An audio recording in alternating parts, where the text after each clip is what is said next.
Welcome back my dear online students.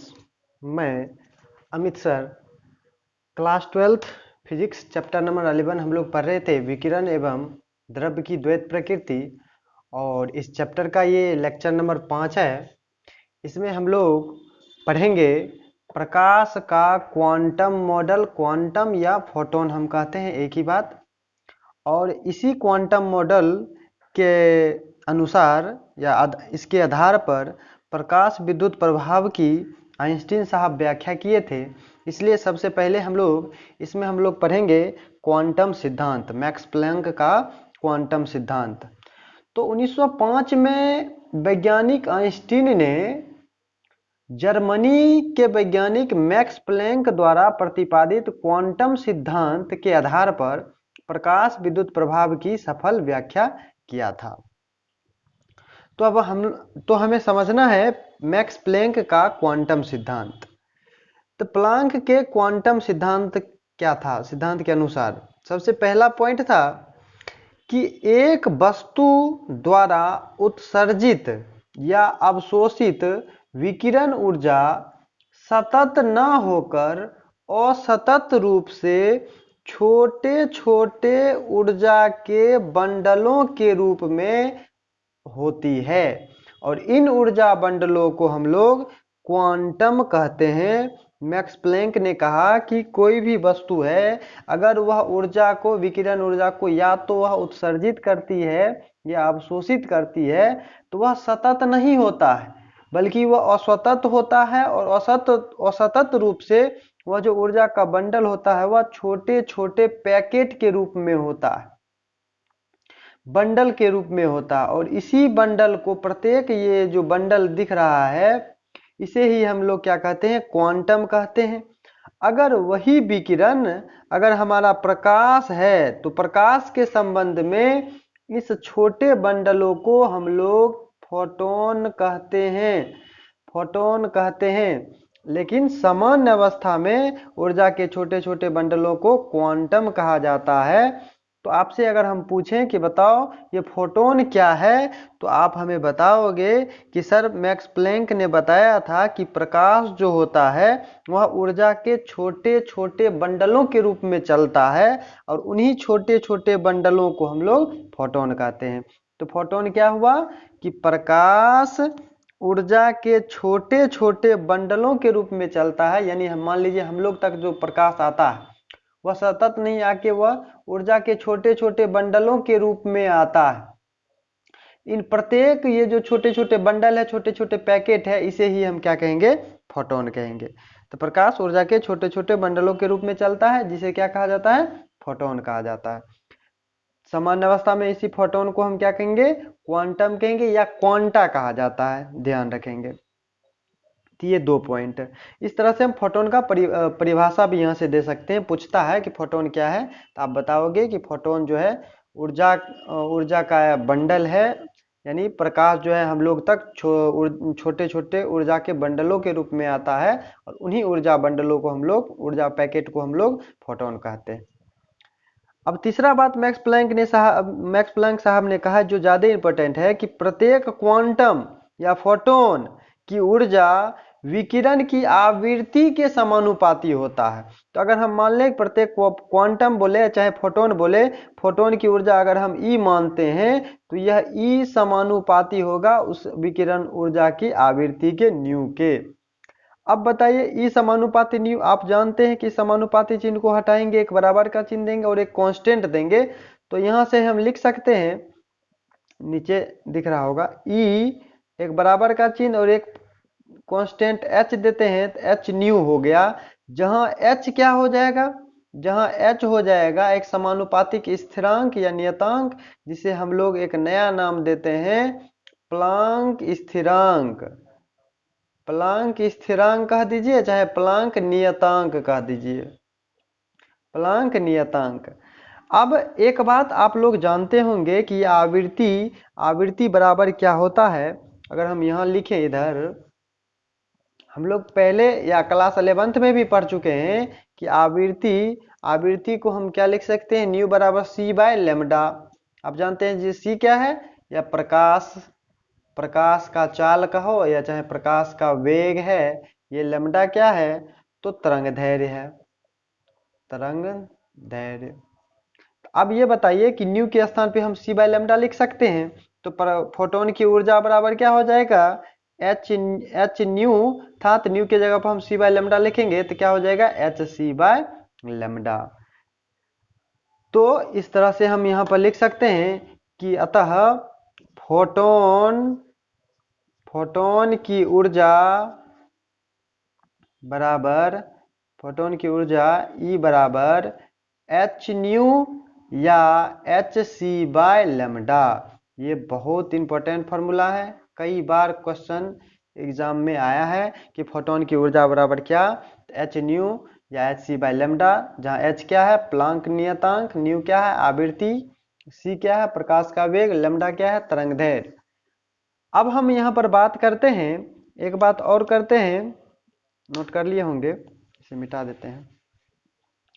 अब इस h ये प्लांक नियतांक है, इसका मान क्या होता है, तो इस h का अगर हम मान अगर बताएं तो h का मान निकाला गया है 6.62 गुने 10 के पावर -34 जूल सेकेंड,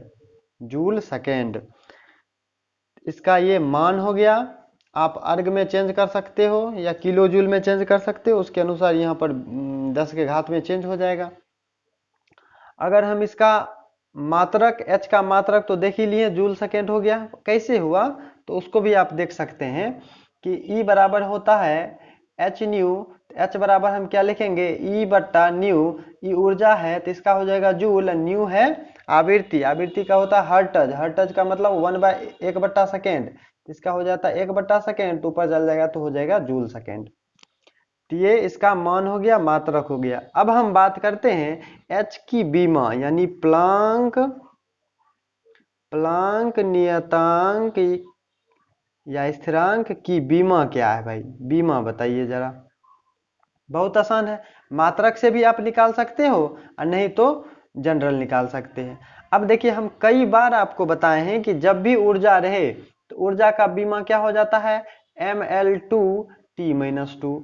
यहाँ पर भी h बराबर E बाय न्यू है, तो यहाँ पर भी क्या है ऊर्जा है, तो ऊर्जा का बीमा क्या हो जाएगा E का बीमा, इधर हम लिख रहे हैं h बराबर हो गया E बट्टा न्यू, तो यहाँ पर h E का बीमा हो जाएगा mL2T-2 और बट्टा में न्यू आवृत्ति है 1/सेकेंड, 1 समय यानी टी, तो ये टी ऊपर चला जाएगा तो क्या हो जाएगा mL2T-2 इंटू टी, नहीं कुछ तो पावर में 1, अब यहाँ पर -2 और 1 जुड़ जाएगा तो -1 बचेगा, अर्थात बीमा हो जाएगा mL2T-1। तो ये हो गया बीमा mL2T-1। तो ये प्लांक नियतांक का बीमा हो गया, ये मात्रक हो गया, ये मान हो गया। फोटोन की ऊर्जा बराबर E बराबर एच न्यू या एच सी बाय लैम्डा। अब हम बात करते हैं कि फोटोन का रैखिक संवेग कितना है, स्क्रीनशॉट ले सकते हैं आप, बहुत इंपॉर्टेंट है। अब हम बात करते हैं कि फोटोन का रैखिक संवेग, फोटोन का रैखिक संवेग यानी लीनियर मोमेंटम ऑफ फोटोन। तो रैखिक संवेग P से दिखाया जाता है, P बराबर हम क्या लिखेंगे, रैखिक संवेग क्या हो जाएगा ऊर्जा बट्टा प्रकाश का चाल, प्रकाश का वेग, ऊर्जा बट्टा प्रकाश का वेग। E बराबर हम क्या लिख सकते हैं, E बराबर अभी हम देखें कि क्या होता है एच न्यू बट्टा में C, अब न्यू को भी आप चेंज कर सकते हैं, न्यू बराबर क्या लिखे हैं C बाय लैम्डा, तो यहाँ से लिख सकते हैं H न्यू के स्थान पे C बाय लैम्डा, C था, C से C कट गया तो क्या बच गया H बाय लैम्डा। तो रैखिक संवेग P बराबर H बाय लैम्डा, ये इसका फोटोन का रैखिक संवेग आ गया, P बराबर H बाय लैम्डा। अगर ये डेरिवेशन अगर आपको नहीं समझ में आ रहा है तो मैं आगे डी ब्रोगली में ये फिर से आपको ये संबंध स्थापित करके दिखाऊंगा कि ये कैसे हो रहा है। फिलहाल याद कर लीजिए कि फोटोन का रैखिक संवेग P बराबर H बाय लैम्डा होता है, जहाँ H प्लांक नियतांक है और लैम्डा फोटोन का तरंग दैर्ध्य है। अब हम बात करते हैं कि फोटोन की प्रभावी द्रव्यमान, ये बहुत इंपॉर्टेंट है फोटोन, इसे अच्छे से आप तैयार कर लोगे सभी लोग।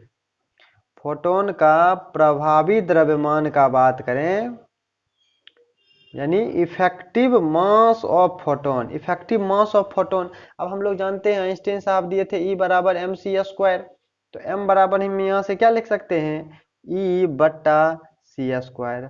अब बताओ E बराबर हम क्या लिख सकते हैं, h/c/λ लिख सकते हैं, और यहाँ से c² पहले से है, तो एक c से एक c कट गया, तो क्या बच गया, h/c⍵।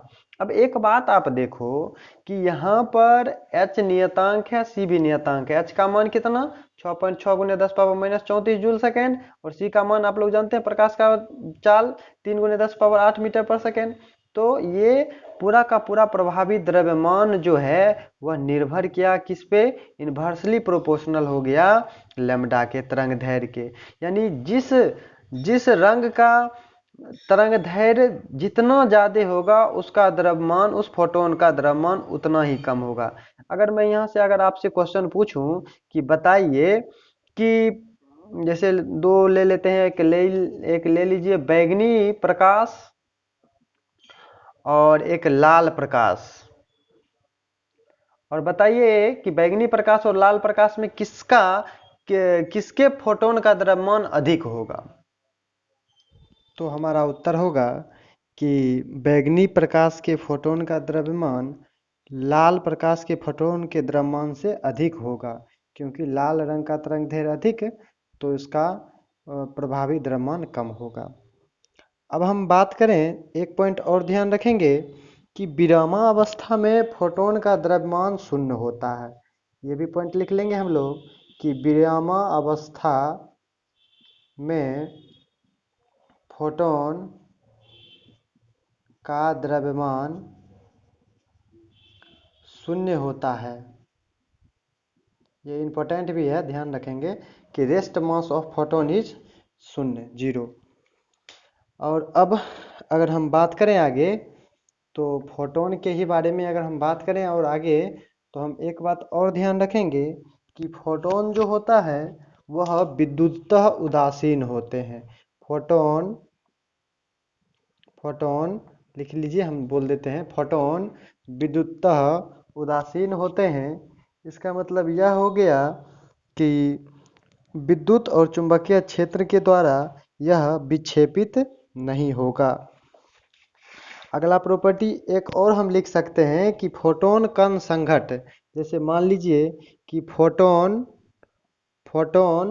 और इलेक्ट्रॉन का संघट हो गया, यानी कोलिजन हो गया, तो फोटोन इलेक्ट्रॉन संघट में कुल ऊर्जा और कुल संवेग हमेशा संरक्षित होगा।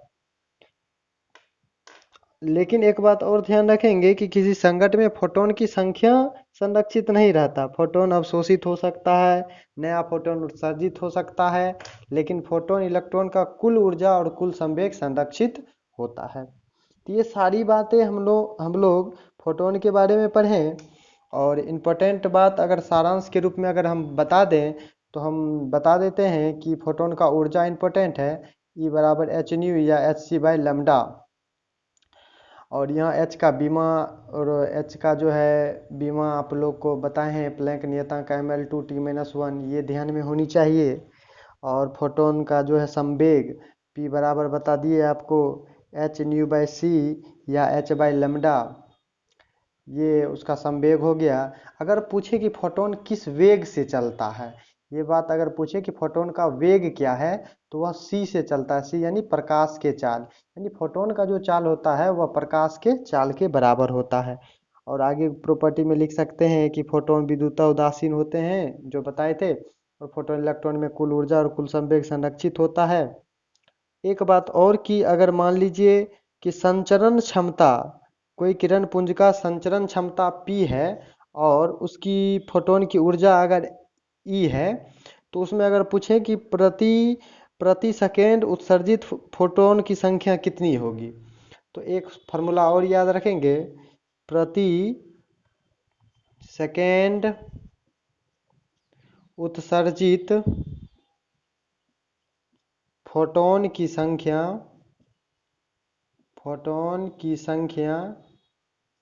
अगर इसे हम अगर n बोले प्रति सेकेंड उत्सर्जित फोटोन की संख्या n बराबर हो जाएगा p यानी संचरित क्षमता पावर बट्टा ऊर्जा, फोटोन की ऊर्जा यानी p बट्टा ई।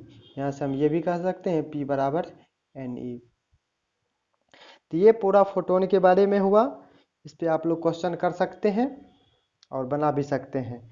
एक फार्मूला हम बताए थे ऊर्जा के संबंध में E बराबर एच न्यू या एस सी बाई लैम्डा। इसमें H और C दोनों कांस्टेंट है, तो इसका मान से हम डायरेक्ट मान भी अगर निकाल सकते हैं। अगर मान लीजिए कोई रंग का तरंग दैर्ध्य लैम्डा दिया हुआ है तो आप डायरेक्ट ऊर्जा निकालने के लिए एक फार्मूला और यूज कर सकते हैं। यहाँ पर लिख देते हैं E बराबर 12,400 बट्टा लैम्डा, लेकिन ये जो मान आ जाएगा वह इलेक्ट्रॉन वोल्ट में आएगा। और ये ध्यान रखेंगे कि ये जो तरंग दैर्ध्य है वह होना चाहिए एंगस्ट्रम में, तब आ जाता है इलेक्ट्रॉन वोल्ट में, ये आंसर आ जाएगा। और आपसे जाते जाते एक क्वेश्चन पूछ लेता हूँ कि बताइएगा एक इलेक्ट्रॉन वोल्ट बराबर कितना जूल। कमेंट कीजिए इसका आंसर। मिलते हैं अगले वीडियो में। अगले वीडियो में हम लोग पढ़ेंगे आइंस्टीन का व्याख्या जो फोटो इलेक्ट्रिक इफेक्ट पर था।